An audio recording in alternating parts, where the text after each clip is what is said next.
Nama saya Heribertus Roy Juan. Hari ini kita akan membahas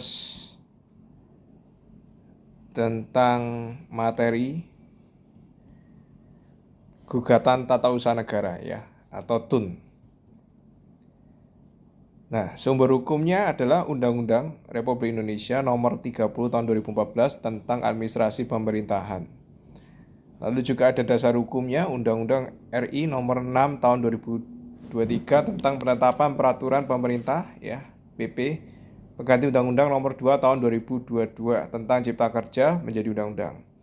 Lalu Undang-Undang Nomor 5 Tahun 1996 tentang Peradilan Tata Usaha Negara yang diubah menjadi Undang-Undang Nomor 9 Tahun 2004. Undang-Undang RI Nomor 51 Tahun 2009. Lalu juga ada putusan MK Nomor 17 Tahun 2011, putusan MK Nomor 37 Tahun 2012, dan putusan MK Nomor 43 Tahun 2015.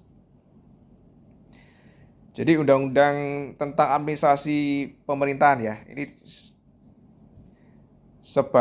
tujuannya untuk meningkatkan kualitas penyelenggaraan pemerintahan ya. Jadi kalau kita bahas tujuannya, pertama, menciptakan tertib penyelenggaraan administrasi pemerintahan. Yang kedua, menciptakan kepastian hukum. Yang ketiga, mencegah terjadinya penyalahgunaan wewenang. Keempat, menjamin akuntabilitas badan atau pejabat pemerintahan. Yang kelima, memberikan pelindungan hukum bagi masyarakat dan aparatur pemerintahan. Yang keenam, melaksanakan ketentuan peraturan perundang-undangan dan menetapkan AUPB, asas umum pemerintahan yang baik. Yang ketujuh, memberikan pelayanan sebaik-baiknya kepada warga masyarakat. Nah, ruang lingkupnya pengaturan administrasi pemerintah meliputi semua aktivitas ya, termasuk badan pejabat pemerintahan yang menyelenggarakan fungsi pemerintahan dalam lingkup eksekutif, yudikatif, legislatif ya. Dan badan atau pejabat pemerintahan lainnya. AUPB, asas umum pemerintahan yang baik itu kepastian hukum, kemanfaatan, ketidakberpihakan, kecermatan, tidak menyalahgunakan kewenangan, keterbukaan, kepentingan umum, dan pelayanan yang baik ya. Jadi kalau asas kepastian hukum yang dimaksudnya adalah asas dalam negara hukum yang mengutamakan landasan ketentuan peraturan perundangan, kepatutan, keajekan, keadilan dalam setiap kebijakan penyelenggaraan pemerintahan. Nah, asas kemanfaatan sendiri itu adalah manfaat yang harus diperhatikan secara seimbang. Jadi manfaat itu kepentingan individu yang satu dengan kepentingan yang lain, kepentingan individu dengan masyarakat, kepentingan warga masyarakat dengan masyarakat asing, kepentingan kelompok masyarakat satu dengan kelompok masyarakat lainnya, kepentingan pemerintah dengan warga masyarakat, kepentingan generasi yang sekarang dengan generasi mendatang, kepentingan manusia dan ekosistemnya, kepentingan pria dan wanita. Kalau kita bahas asas ketidakberpihakan, berarti asas itu mewajibkan badan atau pejabat pemerintah untuk menetapkan keputusan dengan mempertimbangkan kepentingan para pihak secara keseluruhan ya, dan tidak diskriminatif ya. Itu yang dimaksud dengan asas ketidakberpihakan. Kalau asas kecermatan itu artinya keputusan atau tindakan yang didasarkan atas informasi yang lengkap ya, legalitas yang lengkap, informasi yang lengkap, sehingga dipersiapkan dengan cermat ya sebelum mengambil keputusan. Itu yang disebut dengan asas kecermatan. Kalau asas tidak menyalahgunakan wewenang itu artinya tidak menggunakan kewenangannya untuk kepentingan pribadi. Ya, ini ya. Jadi tidak melampaui, tidak menyalahgunakan atau tidak mencampur adukan kewenangan. Lalu kalau kita bahas asas keterbukaan, berarti asas untuk melayani masyarakat untuk mendapatkan informasi yang benar dan jujur, tidak diskriminatif ya. Lalu kita bahas asas kepentingan umum, berarti asas ini mendahulukan kesejahteraan dan kemanfaatan umum ya. Asas ada lagi asas pelayanan yang baik, berarti asas yang memberikan pelayanan tepat waktu, prosedurnya dan biaya yang jelas ya, sesuai dengan standar pelayanan yang ada. Lalu kalau melampaui wewenang itu artinya pejabat atau badan itu melampaui masa jabatannya. Nah, melampaui batas wilayahnya atau bertentangan dengan peraturan perundang-undangan. Jadi itu arti dari melampaui wewenang ya. Lalu arti dari mencabur adukan wewenang itu artinya kalau di luar bidangnya. Nah, jadi di luar wewenangnya itu artinya mencampur adukan wewenang atau bertentangan dengan tujuan wewenang yang diberikan. Lalu definisi dari bertindak sewenang-wenang itu ketika pejabat atau badan itu tidak memiliki dasar kewenangan ya, atau bertentangan dengan putusan pengadilan. Nah, lalu ada yang disebut dengan diskresi. Diskresi adalah keputusan atau tindakan dilakukan pejabat pemerintah untuk mengatasi persoalan yang ada. Kalau peraturan perundang-undangan itu memberikan pilihan tidak mengatur, tidak lengkap, dan tidak jelas. Jadi bisa ngambil keputusan sendiri ya pejabat pemerintah itu kalau peraturannya tidak mengatur. Jadi tujuan diskresi ini untuk melancarkan penyelenggaraan pemerintahan, mengisi kekosongan hukum, memberikan kepastian hukum, dan keempat, mengatasi stagnasi pemerintahan. Ruang lingkup diskresi itu meliputi apa aja? Jadi yang pertama meliputi pengambilan keputusan berdasarkan peraturan perundang-undangan yang memberikan pilihan. Jadi perundang-undangan itu memberikan pilihan, bisa melakukan A, bisa melakukan B. Atau mengambilkan keputusan karena peraturan perundang-undangan tidak mengatur. Lalu yang ketiga, mengambil keputusan karena peraturan perundang-undangannya tidak jelas ya, atau tidak lengkap. Atau yang keempat, diskresi dilakukan pengambilan keputusan karena adanya pemerintahan yang stagnan ya.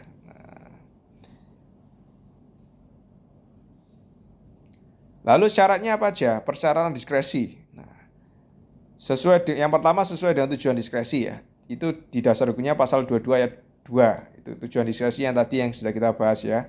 Melancarkan penyelenggaraan pemerintahan, mengisi kekosongan hukum, memberikan kepastian hukum, dan mengatasi stagnasi pemerintahan. Jadi harus sesuai dengan tujuannya. Yang kedua, syarat diskresi sesuai dengan asas AUPB ya, asas umum pemerintahan yang baik. Lalu yang ketiga, syaratnya berdasarkan alasan yang objektif. Yang keempat, tidak menimbulkan konflik kepentingan dan dilakukan dengan itikat baik. Diskresi itu bisa jadi melampaui wewenang ya. Diskresi yang melampaui wewenang itu artinya bertindak melampaui batas waktu ya. Nah, ini bertindak melampaui batas waktunya, bertindak melampaui batas wilayahnya, bertindak tidak sesuai dengan ketentuan. Nah, akibat hukumnya dari diskresi yang melampaui wewenang itu dianggap tidak sah. Nah, kalau diskresi yang mencabur adukan wewenang itu menggunakan diskresi tidak sesuai dengan tujuan wewenang yang diberikan. Jadi kalau diskresi tadi yang diskresi yang melampaui wewenang. Kalau diskresi ini diskresi yang mencabur adukan wewenang berarti tidak sesuai dengan tujuan wewenang yang diberikan, tidak sesuai dengan ketentuan, ya, bertentangan dengan AUPB dan akibat hukumnya adalah dapat dibatalkan.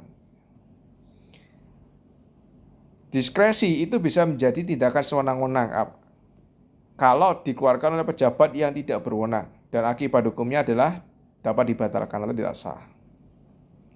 Ada upaya administratif ya. Jadi warga masyarakat dirugikan terhadap keputusan TUN ya. Keputusan tata usaha negara bisa mengajukan upaya administratif kepada pejabat tersebut ya.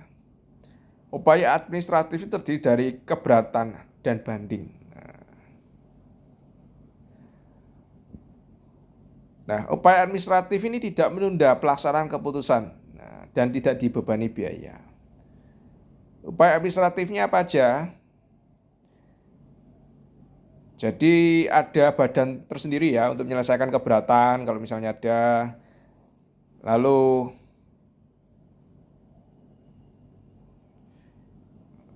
warga masyarakat sebenarnya juga bisa mengajukan banding ya. Jadi setelah ada keberatan bisa dilakukan banding.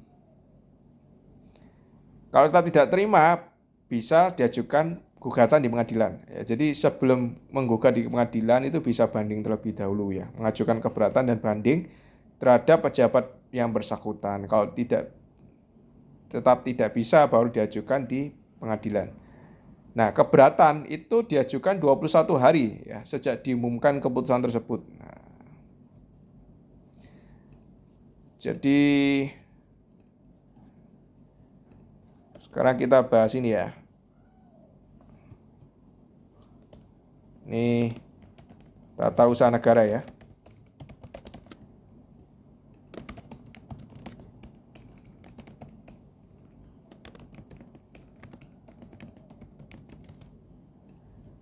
Nah, Kalau kita bicara tentang keberatan, itu keberatan diajukan maksimal 21 hari kerja sejak keputusan terbit ya. Keputusan terbit bisa diajukan keberatan secara tertulis ya.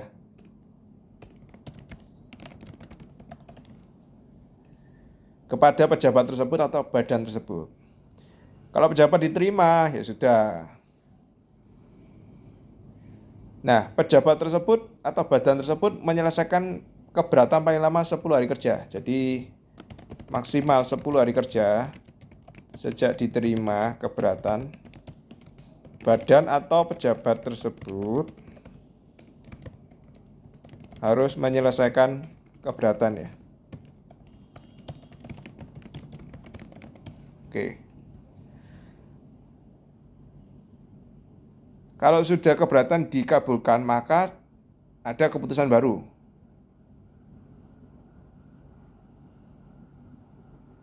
Nah, pejabat tersebut wajib menetapkan keputusan sesuai dengan permohonan paling lama 5 hari setelah berakhirnya tenggang waktu. Nah, ini ya. Jadi, setelah 10 hari sejak diterima, berarti ini maksimal ya. Maksimal 5 hari kerja sejak keberatan sejak diterima ya. Diterima keberatan, badan atau pejabat harus menetapkan keputusan ya. Menetapkan keputusan. Oke. Nah, ini ya.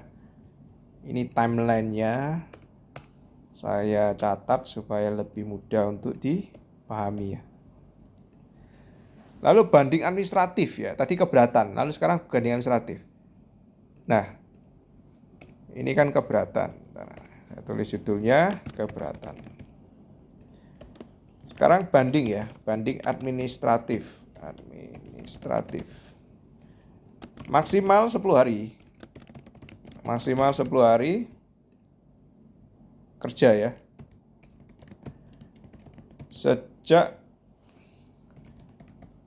Sejak diterima upaya keberatan. Nah, bisa diajukan banding ya. Oke. Bandingnya tertulis ya, banding tertulis ditujukan kepada pejabat atau badan yang berwenang. Kalau bandingnya dikabulkan, maka bisa membuat keputusan ya, keputusan baru. Menyelesaikan banding maksimal 10 hari kerja. Jadi maksimal 10 hari kerja sejak diterima banding.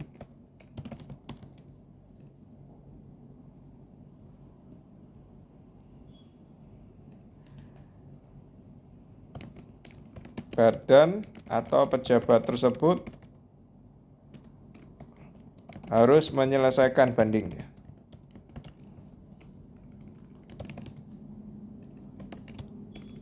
Oke.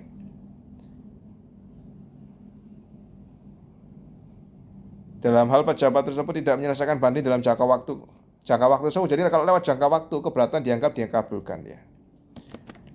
Lewat jangka waktu ini banding dianggap dikabulkan. Banding dianggap dikabulkan. Oke. Lalu maksimal 5 hari kerja sejak diterima banding, sejak menetapkan banding ya.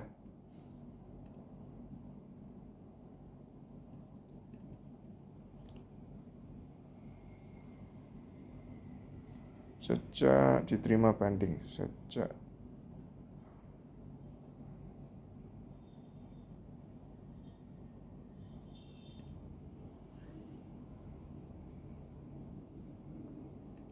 Nah, ini badan atau pejabat harus menetapkan keputusan baru ya.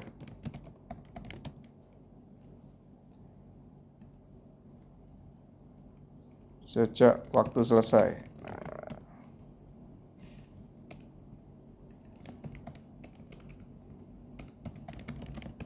Oke. Nah, sekarang dasar-dasar gugatan tun ya. Istilah penting ya.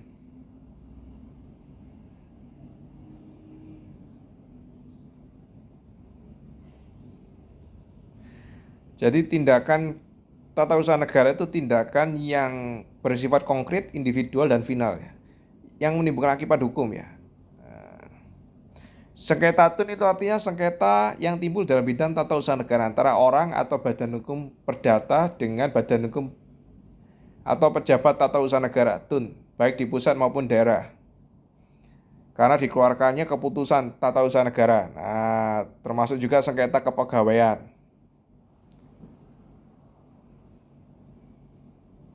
Gugatan itu artinya permohonan yang menuntut badan atau pejabat tata usaha negara yang diajukan pengadilan tidak pengambilan putusan.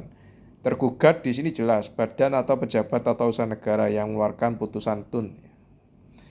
Yang tidak termasuk pengertian tun, berarti keputusan tata usaha negara yang merupakan perbuatan hukum perdata ya. Jadi ini yang pertama, perbuatan hukum perdata ini tidak termasuk tun. Peraturan yang bersifat umum, karena ini tun harus bersifat khusus. Yang ketiga, tun yang masih memerlukan persetujuan, jadi belum final, ini nggak bisa. Lalu keputus katun yang berdasarkan ketentuan KUH pidana. Nah, ini bukan pidana ya, jadi nggak bisa kalau pidana. Lalu katun yang dari hasil pemeriksaan badan peradilan. Nah, atau katun yang mengenai tentara ya, tata usaha tentara nasional nggak bisa. Katun yang berhubungan dengan komisi KPU ya, KPU di daerah ataupun di pusat itu juga nggak bisa. Ini bukan tun ya, bukan objek tun. Perbuatan hukum perdata. Jadi jual beli itu termasuk perdata ya. Bersifat umum itu ya yang norma-norma hukum yang berlakunya mengikat semua orang ya. Nggak cuman, ini kan harusnya khusus ya. Keputusan tata usaha negara yang masih memerlukan persetujuan, jadi belum final, jadi butuh persetujuan.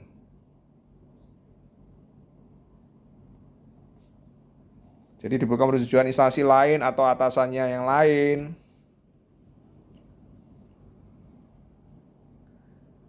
Nah, ini pidana ini jelas ya.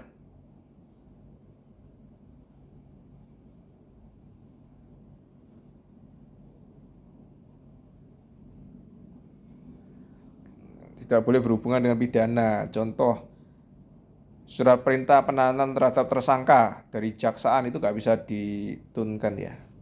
Nggak bisa digugat secara tun. Tapi pra peradilan ya.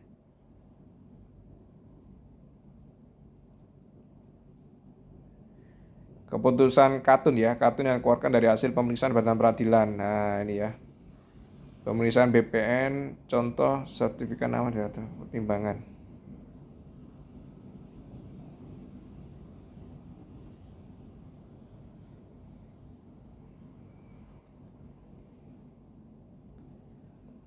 Ya, ini yang dikeluarkan oleh pemeriksaan ya. Hasil pemeriksaan itu bukan tun ya. Hasil pemeriksaan bukan tun.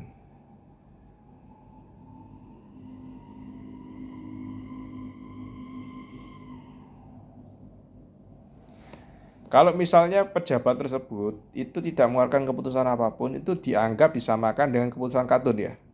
Katun.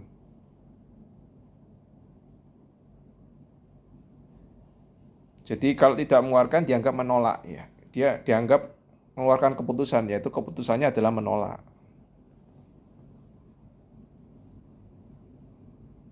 Dianggap mengeluarkan keputusan yang berisi penolakan terhadap permohonan.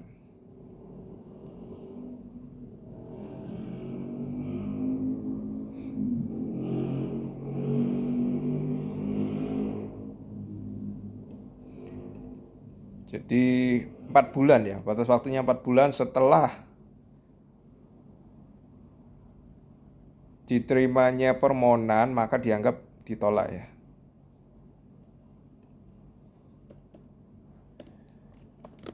Maksimal 4 bulan.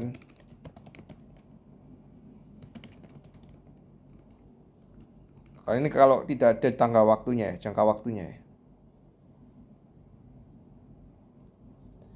Maksimal 4 bulan setelah permohonan diberikan, pejabat tidak mengeluarkan keputusan, maka dianggap telah mengeluarkan keputusan penolakan ya. Nah, ini ya. Ini tentang penolakan ya. Ini tentang keputusan penolakan. Nah, kasih timeline. Siapa menjadi penggugat tun? Jadi orang atau badan hukum bisa, yang intinya dirugikan ya. Oleh keputusan Katun itu bisa mengajukan gugatan tertulis pada pengadilan. Dan yang berkedudukan sebagai subjek hukum ya. Dan kepentingannya juga ini ya terkena oleh keputusan tun itu. Gugatan dilakukan tertulis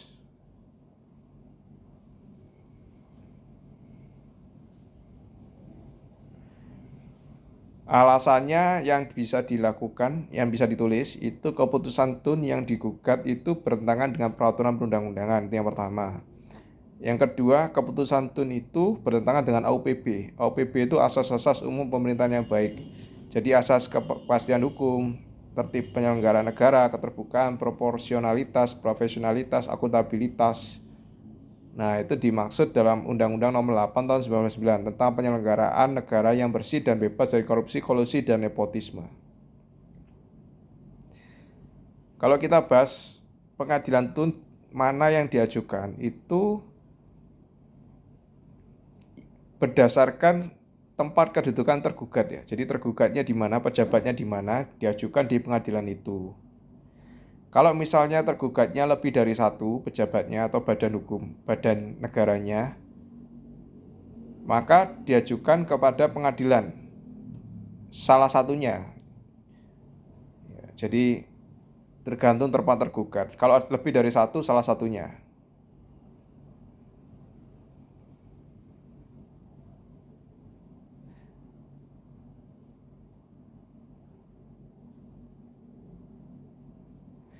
Kalau misalnya pejabatnya itu tidak berada di daerah-daerah hukum pengadilan tempat kediaman penggugat, jadi bisa dimasukkan di dalam tempat di domisili pengadilan tempat kediaman penggugat.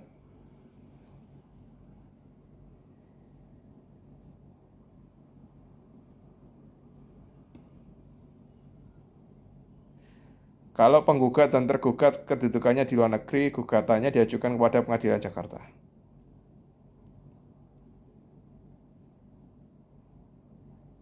Tenggat waktu pengajuan gugatan tun itu 90 hari sejak diterimanya keputusan tun ya. Jadi ini perlu dicatat ya timelinenya ya.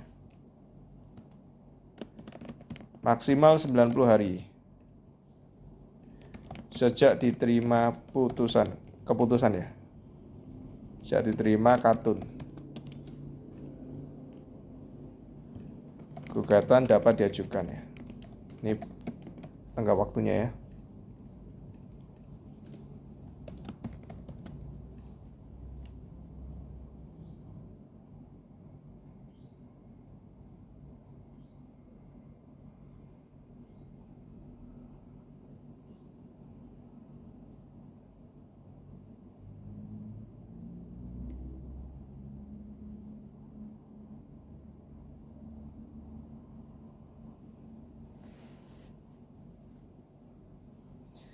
Nah, untuk penulisan gugatan tun itu harus memuat apa sih? Nama kewarganegaraan, tempat tinggal, pekerjaan penggugat, kuasanya.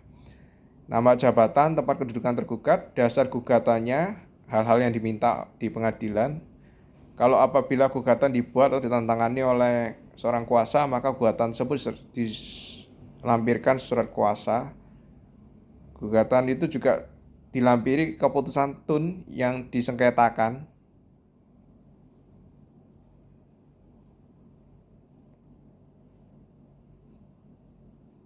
Jadi dilampirkan ya di gugatan itu untuk kepentingan pembuktian.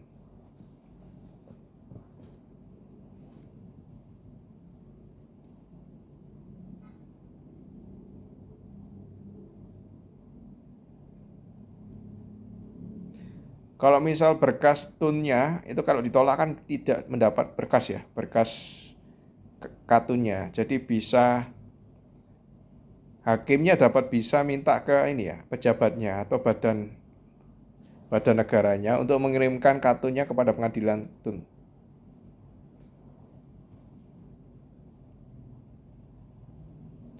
Nah, biayanya itu ada uang muka ya, uang muka biaya perkara.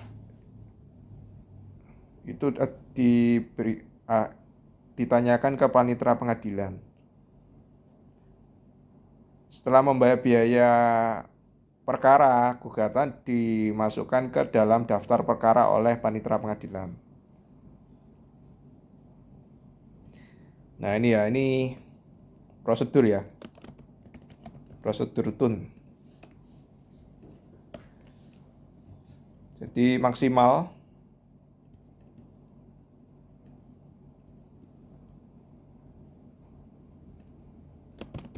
maksimal 30 hari dari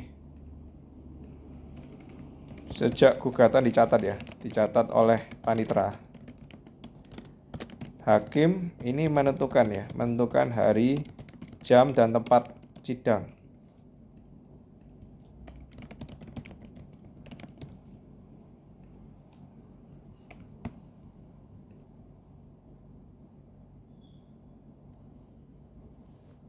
Nah, terus dikirim surat panggilan.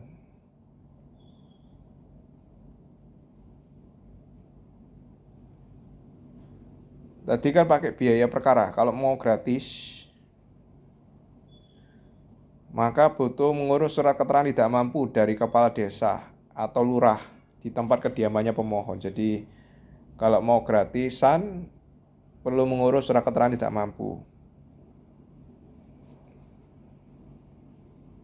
Nah, nanti yang memutuskan disetujui atau enggak biaya perkara gratis ini ketua pengadilan.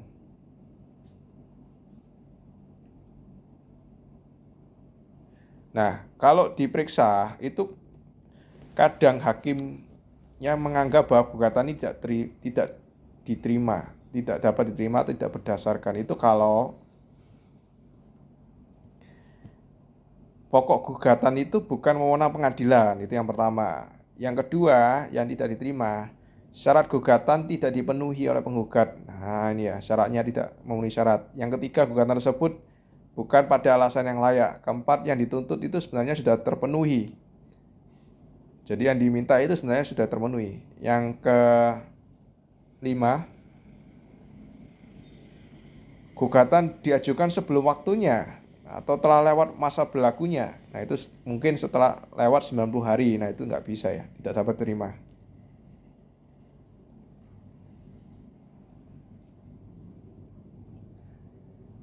Nah, penetapan gugatan tidak diterima atau tidak berdasar itu H-1 ya. Jadi maksimal H-1 sebelum sidang ya.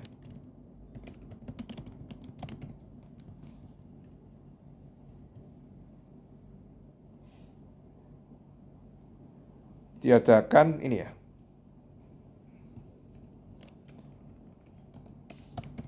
Hakim menetapkan gugatan tidak dapat diterima. Gugatan tidak diterima atau tidak berdasar di dalam ini ya, rapat permusyawaratan sebelum hari sidang ya.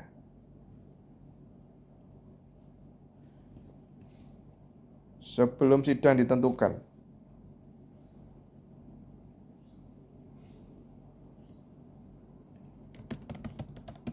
Jadi H-1 sebelum sidang ditentukan. Jadi maksimal itu 29 hari kan sejak gugatan didaftar. Maksimal 30 hari sejak gugatan dicatat oleh panitera. Hakim menentukan hari, jam, dan tempat sidang. Berarti maksimal 29 hari sebelum sidang sejak gugatan diterima berarti. Sejak gugatan dicatat oleh panitera itu maksimal ya. Hakim menetapkan gugatan tidak dapat diterima atau tidak berdasarkan dalam rapat permusyawaratan.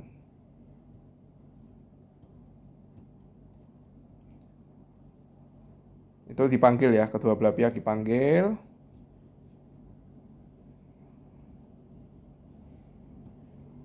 Lalu kalau tidak terima, kalau gugatan tidak dapat diterima, itu maksimal ya, maksimal 14 hari.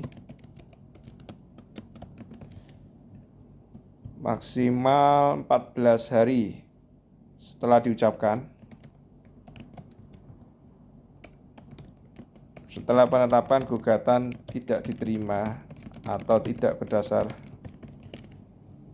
Ini adalah jangka waktu perlawanan.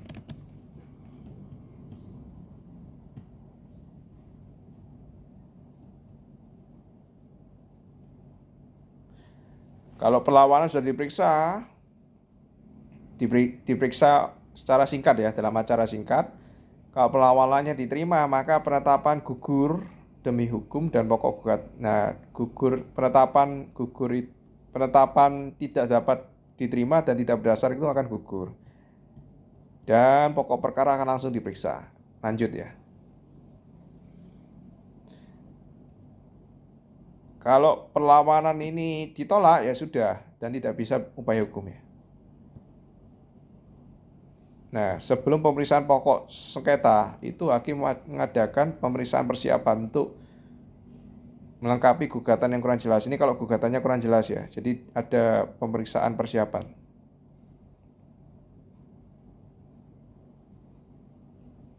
Sebelum masuk pokok perkara. Jadi hakim bisa meminta penjelasan kepada pejabat tersebut.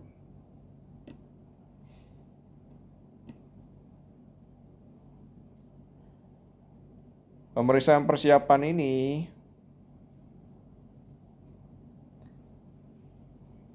maksimal 30 hari ya.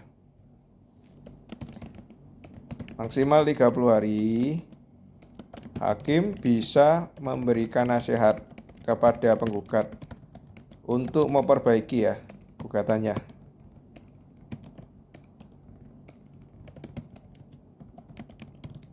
Ini masuk ke pemeriksaan persiapan.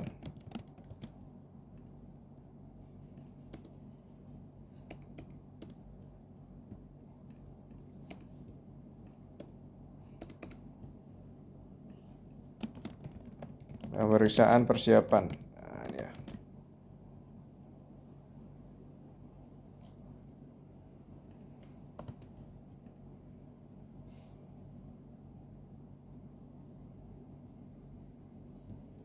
Kalau lebih dari 30 hari tidak diperbaiki, maka gugatan tidak dapat diterima.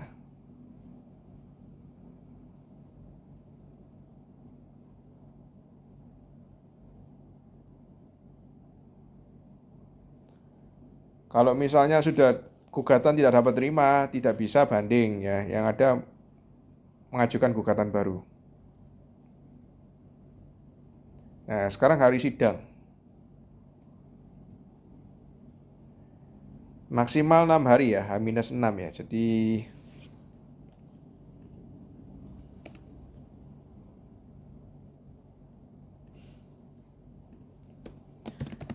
maksimal H-6 dari sidang.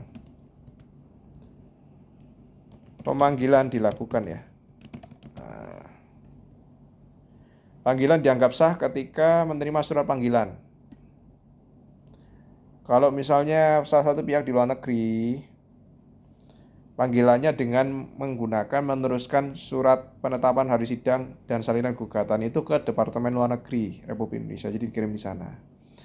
Departemen Luar Negeri akan mengirimkan surat penetapan hari sidang dan salinan gugatan itu ke ini ya, perwakilan RI ya di luar negeri.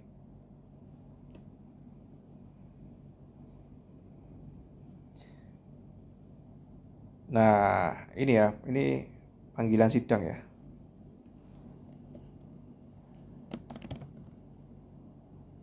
Ini panggilan sidang. Pemeriksaan persiapan.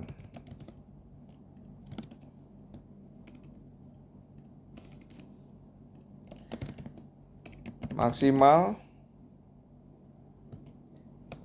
7 hari setelah dilakukan pemanggilan.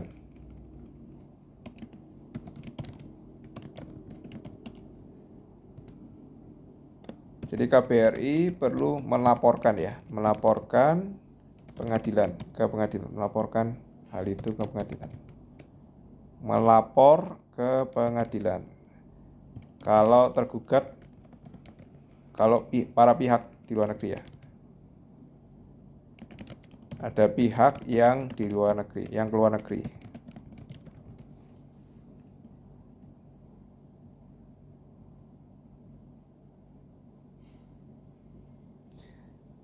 Gugatan itu tidak menunda ya, tidak menunda pelaksanaan katun.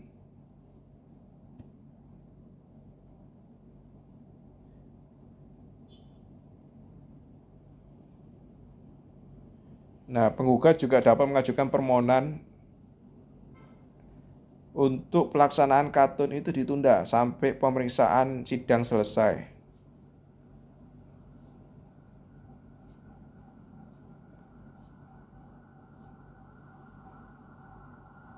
Dan bisa minta diputus terlebih dahulu. Nah, kalau misalnya minta diputus terlebih dahulu di gugatannya, itu bisa dikabulkan, tapi kalau misalnya ada hal-hal yang sangat mendesak ya, yang mengakibatkan penggugat sangat dirugikan.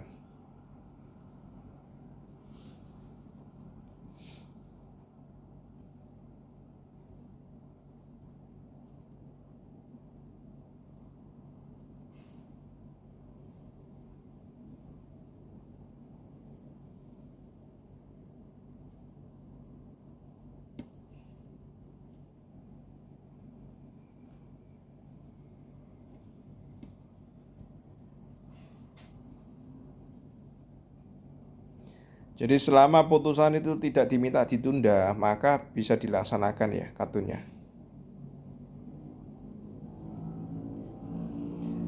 Nah, pemeriksaan lalu dilakukan dengan cara biasa. Hakimnya 3 orang, dipimpin oleh hakim ketua sidang ya 1.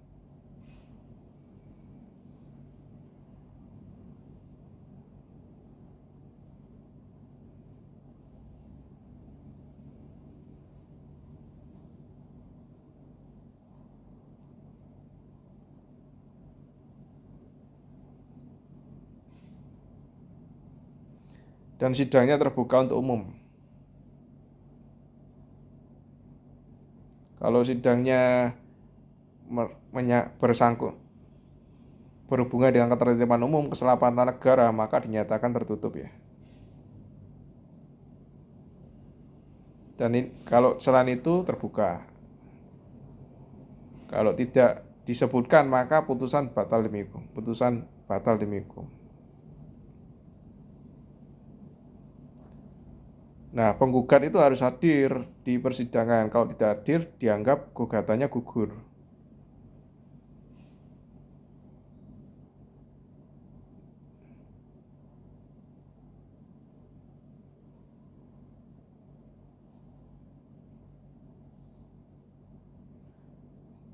Kalau gugatannya gugur, bisa mengajukan lagi ya. Gugatan baru, tapi dengan membayar. Sekali lagi ya, terakhir.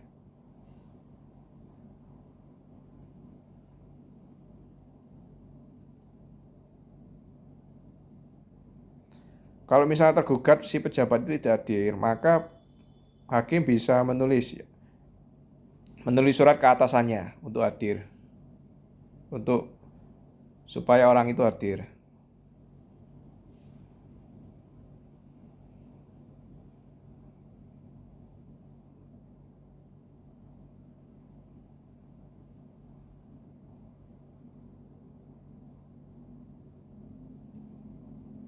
Nah, ini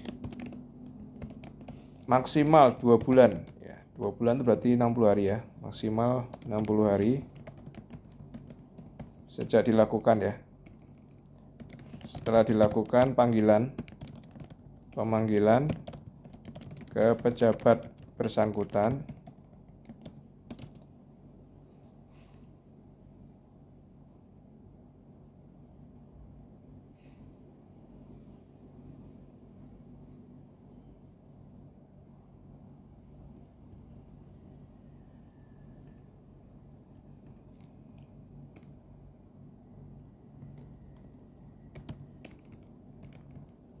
pejabat ya, pejabat tergugat. Pejabat tergugat tetap tidak hadir, maka sidang dilanjutkan tanpa kehadiran tergugat ya. Jadi sidang bisa dilanjutkan tanpa kehadiran tergugat itu setelah 2 bulan ya tidak hadir.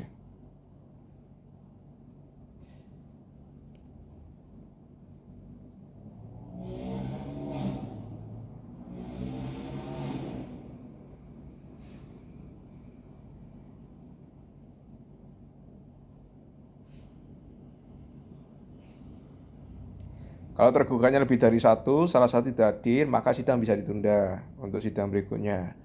Sidang berikutnya tidak hadir lagi, maka bisa minta dipanggil sekali lagi. Tapi kalau tidak hadir lagi, maka pengadilan sidang akan lanjut tanpa kehadiran tergugat. Lalu pembacaan gugatan. Jadi isi gugatan dibacakan jawabannya oleh hakim, ketua sidang. Lalu pihak tergugat diminta untuk menjawab.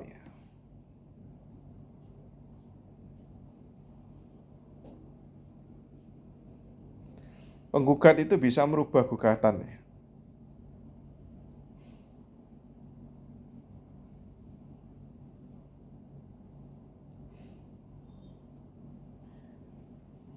Perubahan gugatan itu bisa untuk menambah alasan saja. Tidak boleh menambah tuntutan.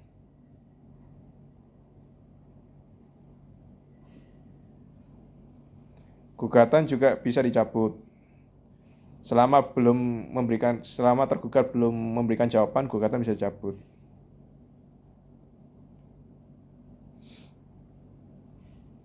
Kalau tergugat sudah memberikan jawaban, gugatan bisa dicabut kalau sudah setuju juga oleh tergugat.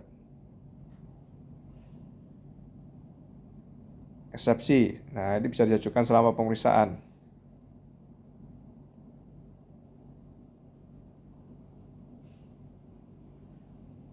Eksepsi absolut, pengadilannya tidak berwenang. Eksepsi relatif,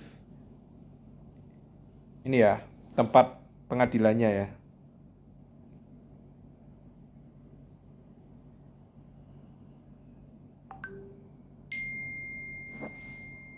Kalau hakimnya terikat hubungan keluarga, maka ini ya, hakimnya atau panitera wajib mengundurkan diri dan harus diganti. Kalau dia juga berkepentingan terhadap suatu sengketa, baik langsung atau tidak langsung, harus mengundurkan diri dan diganti. Hakim juga berperan aktif ya.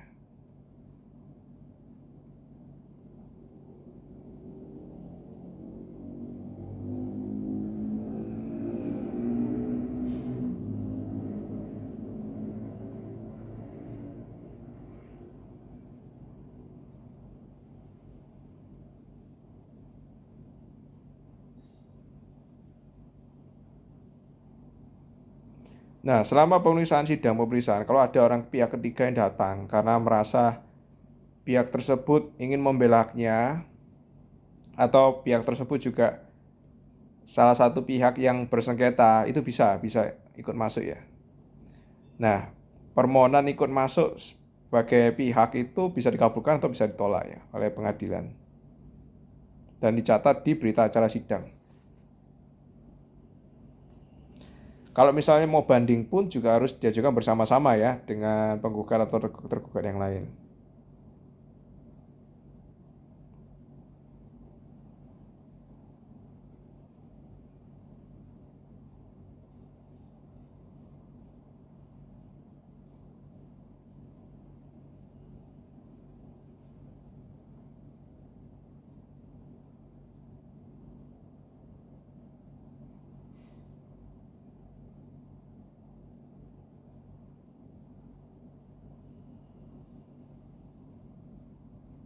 Contoh misalnya sertifikatnya mau dicabut. Nah, yang memiliki sertifikat sebelumnya itu kan merasa berhak. Nah, dia merasa harus membela haknya. Itu salah satu contoh pihak ketiga yang masuk ya.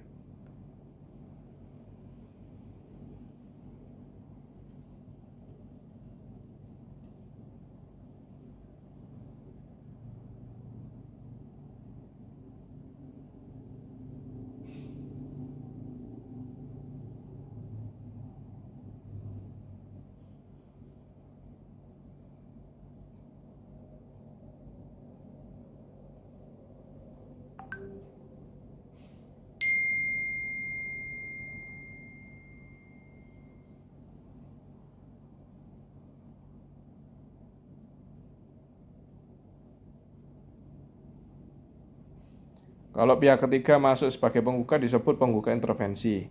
Kalau pihak ketiga itu masuk sebagai tergugat, maka disebut tergugat intervensi.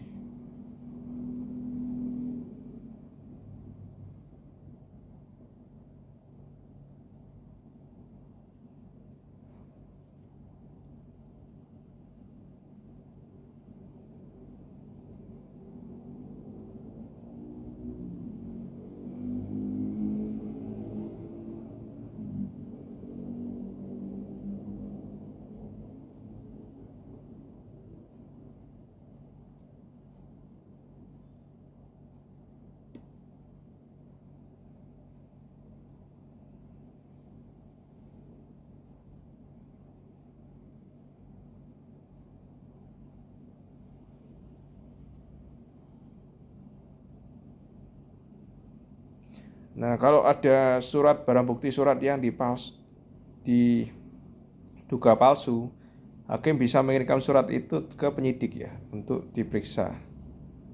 Setelah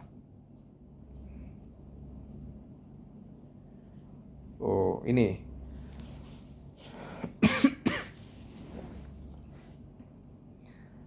Jadi pemeriksaan surat tersebut terlebih dahulu, baru tentunya bisa dijalankan lagi setelah putusan pidananya dijatuhkan ya.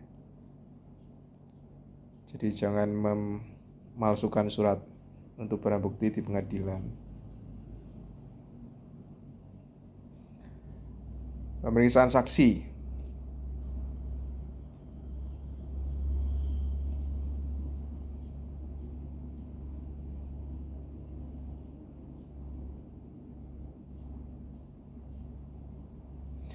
Kalau saksi tidak datang, itu hakim bisa meminta polisi untuk membawa saksi. Karena menjadi saksi itu kewajiban ya, kewajiban hukum setiap orang.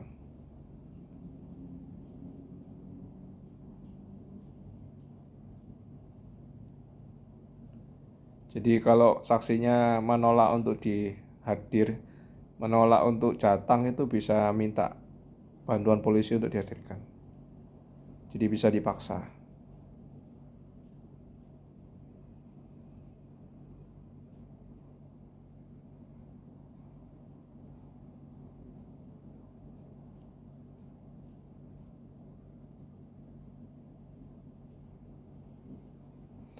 Kalau saksinya di luar domisili pengadilan yang sedang memeriksa kasus, maka tidak wajib untuk datang ke pengadilan itu, tapi wajib diperiksa oleh pengadilan di domisili saksi itu, di kediaman saksi.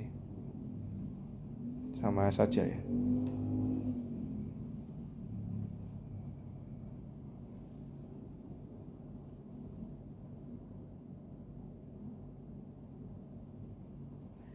Nah, pemeriksaan saksi itu dibuat berita acara, ditandatangani hakim dan panitera, lalu dikirimkan ke pengadilan yang sedang memeriksa perkara.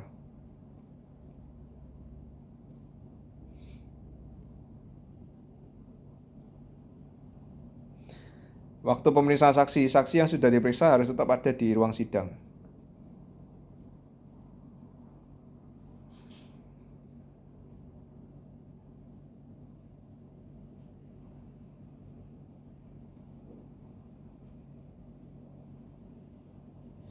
Nanti hakim akan bertanya, saksi namanya siapa, tempat tanggal lahir, usia, jenis kelamin, kewarganegaraan, tempat tinggal, agama, pekerjaan, hubungan keluarga, hubungan kerja dengan penggugat atau tergugat. Lalu saksi akan disumpah menurut agamanya.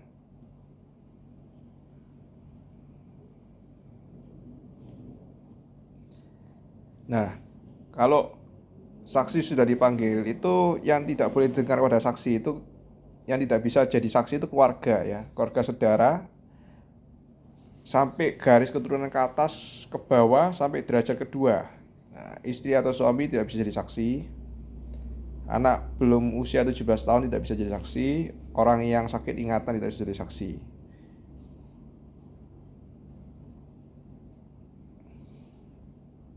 Jadi kalau saudara harus mengundurkan diri.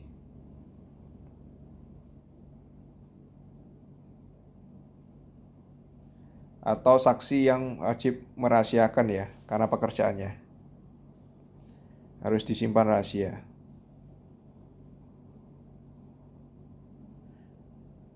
Contoh pastor yang menerima pengakuan dosa dari tersangka.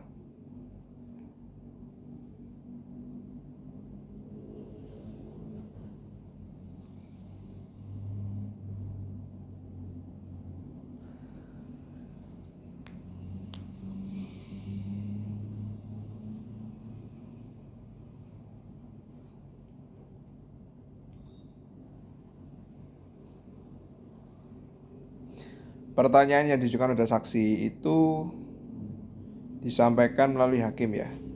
Kalau pertanyaannya tidak ada hubungannya, itu ditolak. Kalau saksinya orang asing bisa pakai ini ya, hakim bisa pakai translator. Dan translatornya harus disumpah di pengadilan menurut agamanya.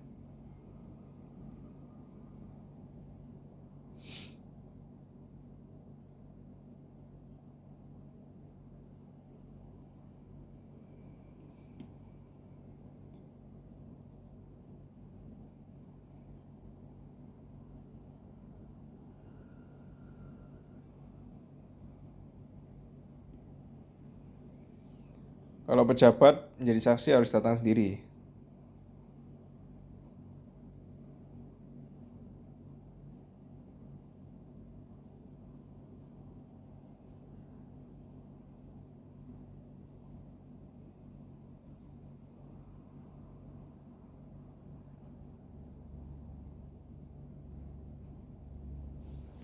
Kalau saksinya sangat tua ya, ada sakit penyakit, nah itu baru boleh ya, tidak datang.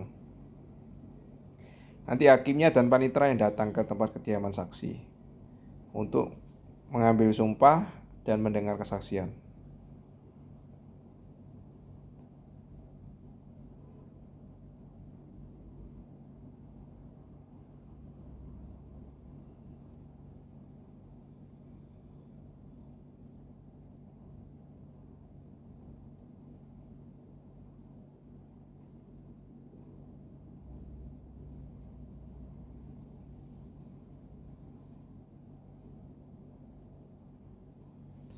Lalu setelah pemeriksaan saksi masuk ke kesimpulan dan putusan.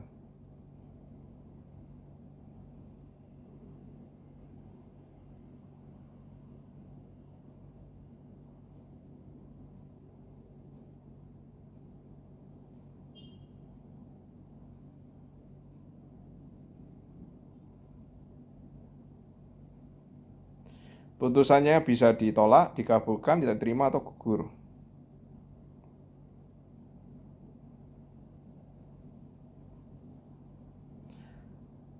Nah, kalau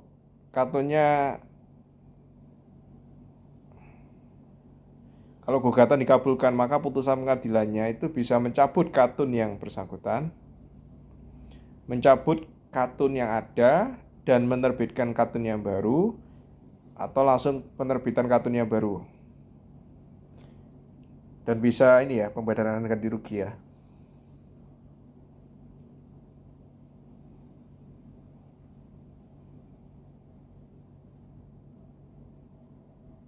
Bisa pemeriksaan acara cepat juga ya. Itu kalau memohon pengadilan di gugatannya supaya pemeriksaan sengketa dipercepat ya. Misalnya diminta bongkar, bongkar bangunan.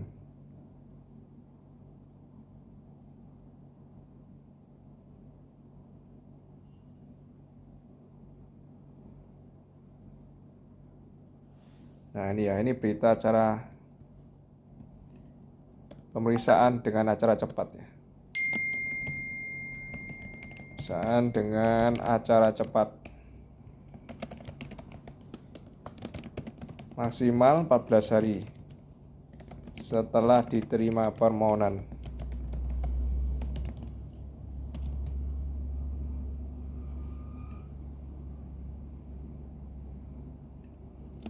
Ketua pengadilan terus mengeluarkan penetapan ya, dikabulkan atau ditolak.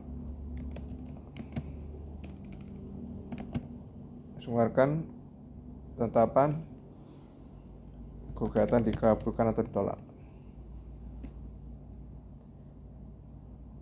Kalau penetapan menggunakan pemeriksaan acara cepat ini tidak bisa banding. Nah, pemeriksaan acara cepat ini hakimnya tunggal. Hakim tunggal harus.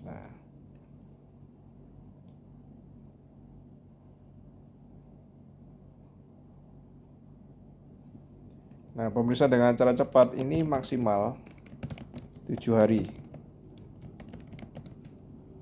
Setelah diterima permohonan, hakim wajib menentukan hari, tempat, dan waktu sidang.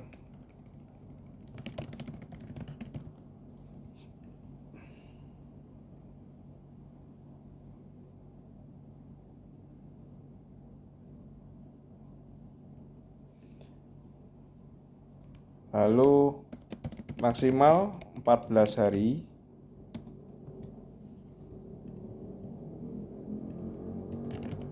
sidang acara cepat harus selesai, termasuk jawaban dan buktian.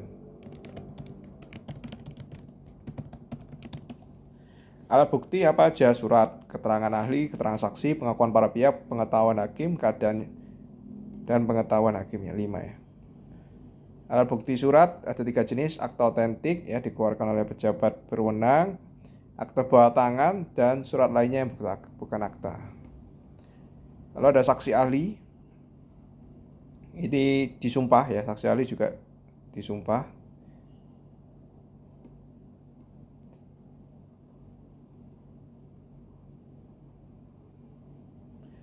Saksi ahli bisa memberikan keterangannya dengan surat ataupun lisan, sesuai dengan pengetahuannya.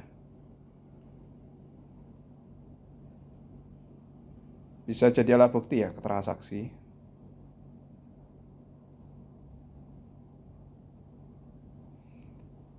Khusus untuk saksi yang melihat, mengalami sendiri, dan mendengar.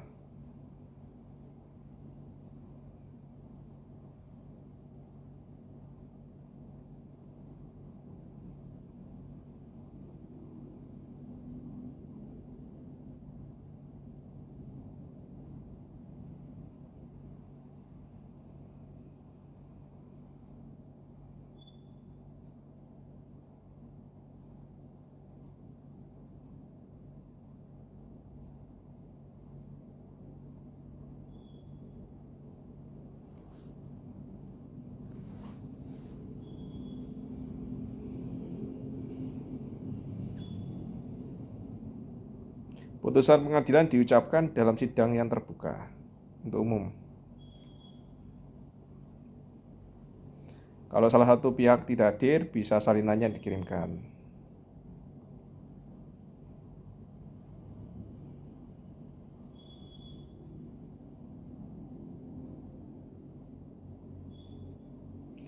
Putusan pengadilan harus memuat apa?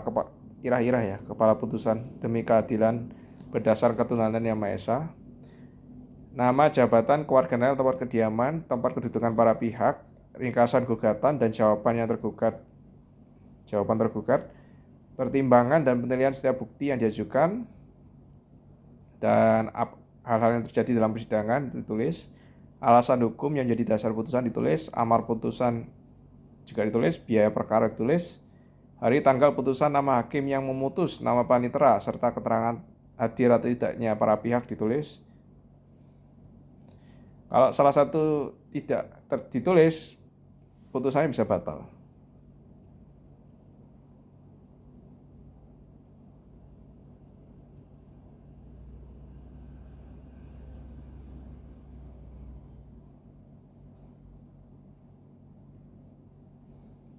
Pihak yang kalah harus membayar biaya perkara. Yang termasuk biaya perkara ya biaya panitera, biaya materai, biaya saksi, saksi ahli, translator.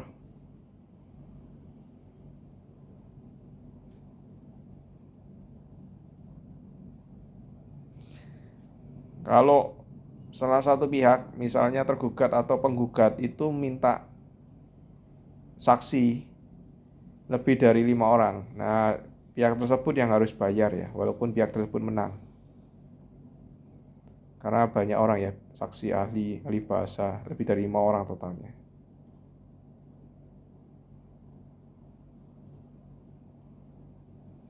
Jumlah biaya perkara ada di amar putusan.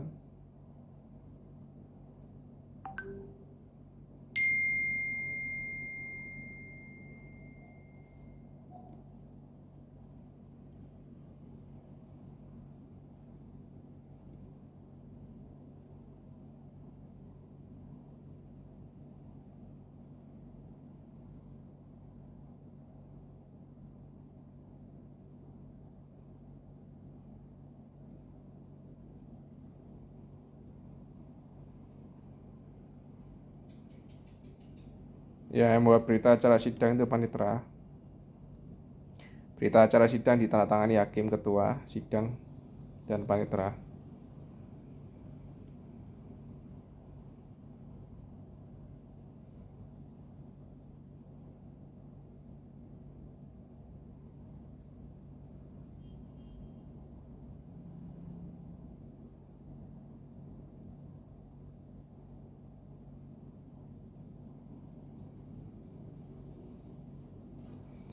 Nah, ini ya salinan putusan.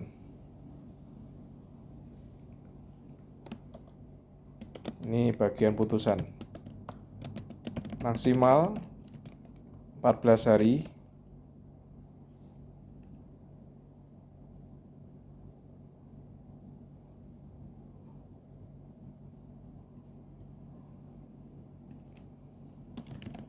Salinan putusan dikirimkan.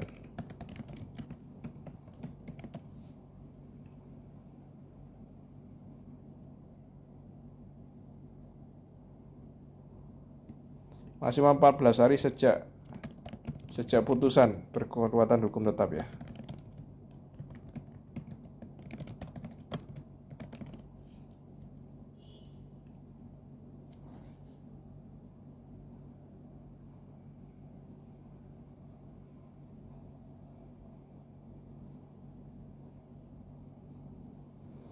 Nah, setelah putusan berarti maksimal ya.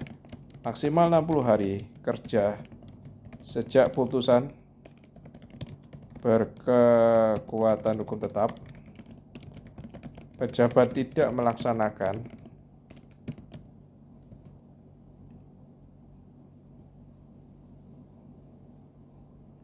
pejabat tergugat tidak melaksanakan putusan, maka katun yang disengketakan tidak punya kekuatan hukum lagi.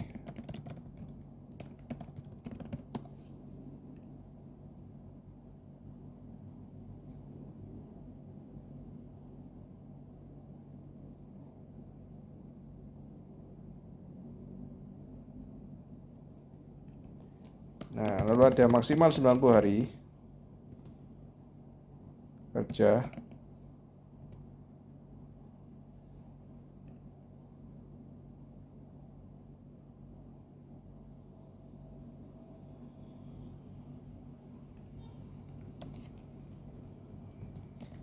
pejabat tergugat tetap tidak melaksanakan putusan, maka penggugat bisa mengajukan permohonan pada ketua pengadilan untuk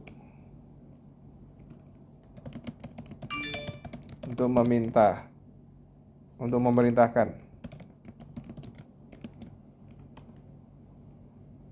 pejabat tergugat melaksanakan putusan.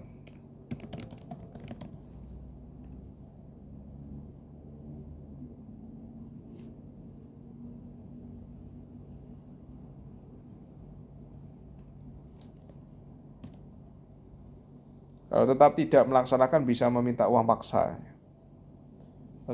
sanksi administratif.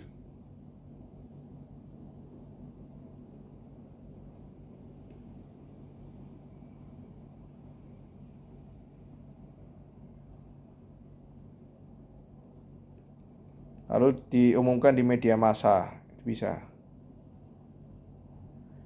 Lalu bisa diajukan kepada presiden ya, untuk memerintahkan pejabat tersebut melaksanakan putusan.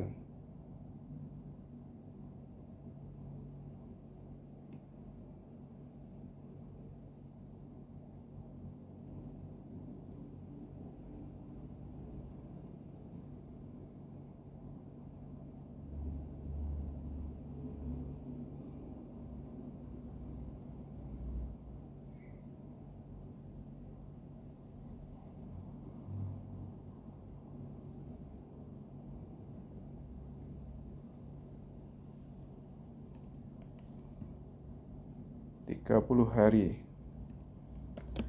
Ini ya, maksimal 30 hari sejak putusan.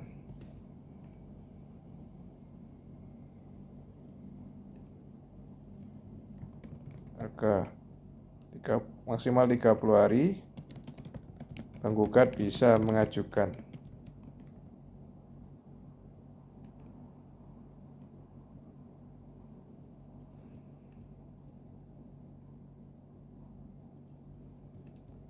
Hari sejak putusan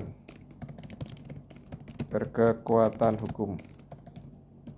Tetap penggugat bisa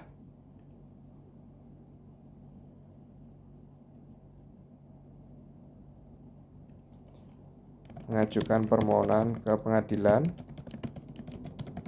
untuk memerintahkan tergugat membayar uang kompensasi.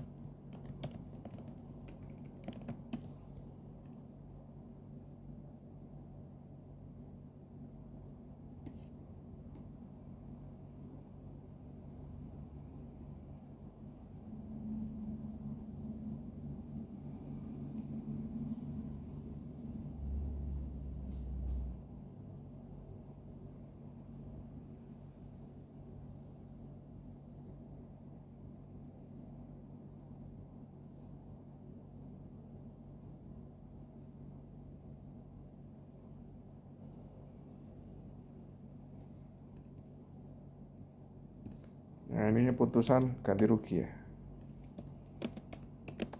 Ini permintaan ganti rugi.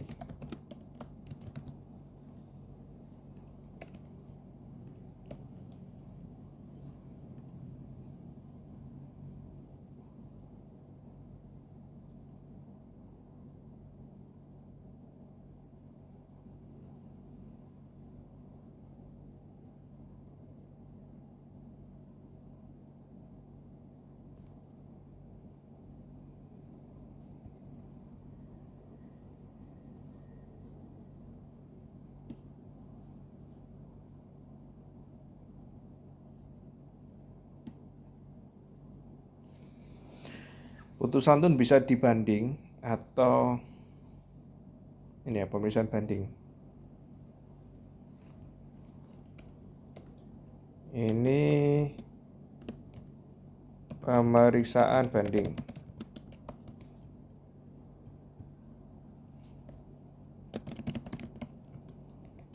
Maksimal 14 hari.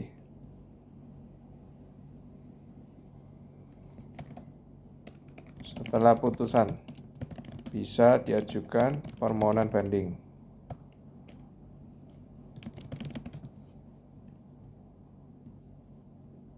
Belas hari kalender ya.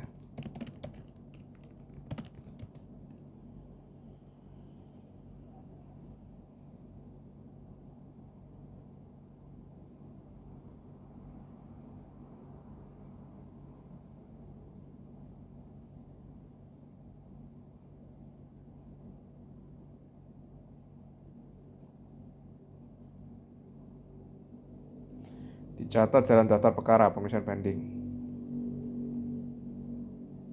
Nah, maksimal 30 hari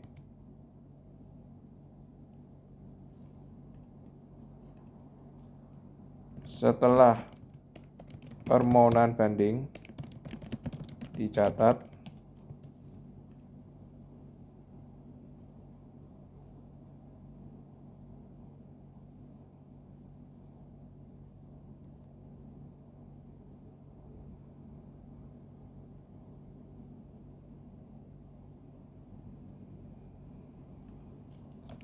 panitera memberitahukan kepada para pihak untuk melihat berkas perkara di kantor Pengadilan Tun.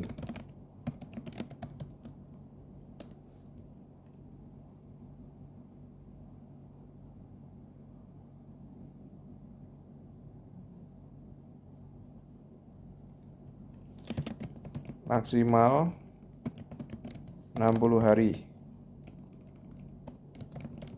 setelah permohonan banding, ya, dicatat.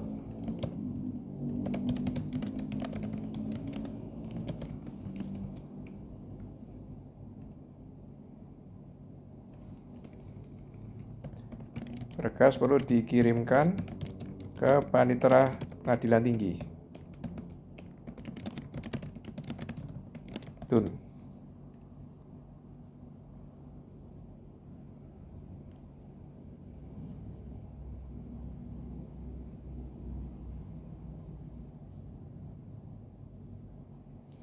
Pemeriksaan perkara banding juga 3 orang hakim.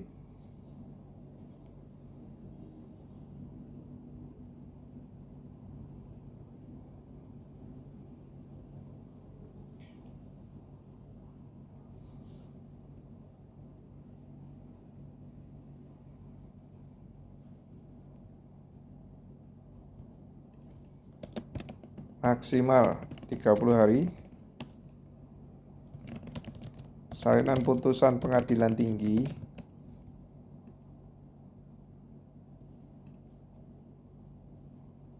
dikirimkan ke Pengadilan Negeri, ya, Tun, setelah putusan.